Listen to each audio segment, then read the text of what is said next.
আসসালামু আলাইকুম এভরিওয়ান, কেমন আছেন সবাই? তো আজকে আমি খুবই সিম্পল আর সুন্দর একটি ড্রয়িং করে দেখাবো।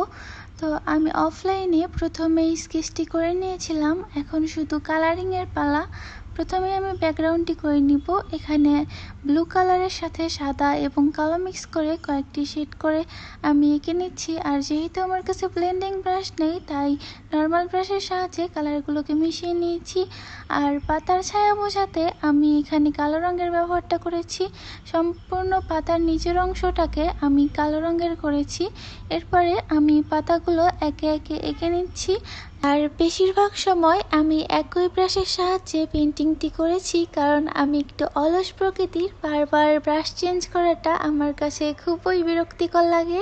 তো এইগুলো আপনারা একটু ইগনোর করবেন। আর যেহেতু আমি বিগিনার আর্টিস্ট, তাই হয়তো আমি ঠিকমতো ডিটেলগুলো করতে পারিনি। তো কোনো জায়গায় ভুল হইলে অবশ্যই আমার ভুলগুলো ধরিয়ে দেওয়ার চেষ্টা করবেন, যাতে আমি পরবর্তীতে আরও একটু ইমপ্রুভ করতে পারি।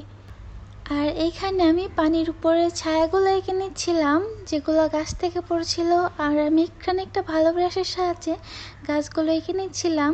সবসময় আমরা জানি যে গাছ আঁকার জন্য পুরাতন ব্রাশের দরকার হয়, আর যেহেতু আমি বিগিনার আর্টিস্ট, তাই আমার কাছে তেমন কোনো পুরাতন ব্রাশ না থাকায় আমি নতুন ব্রাশ দিয়েই পুরাতন ব্রাশের কাজগুলো করছি।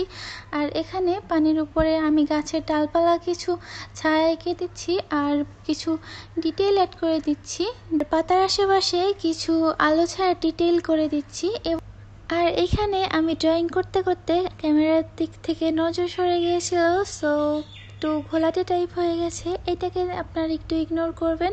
তো এইবার আমি পানির ফোঁটাগুলো এঁকে নিচ্ছি। পানির ফোঁটা আঁকার জন্য আমি প্রথমেই কালো রঙে একটু বর্ডার লাইন করে নিয়েছি। এরপর একটু লাইট গ্রিন কালার দিয়ে এটার ভিতরটা ফিল আপ করে একটু সাদা কালার দিয়ে হাইলাইট করে দিয়েছি, যাতে পানিগুলো একটু রিয়েলিস্টিক লাগে।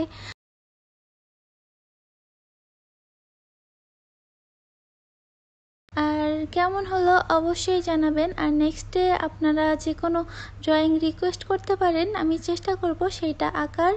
তো ভালো লাগলে অবশ্যই চ্যানেলটিকে সাবস্ক্রাইব করে দিবেন। আজ এ পর্যন্তই, আল্লাহ হাফেজ।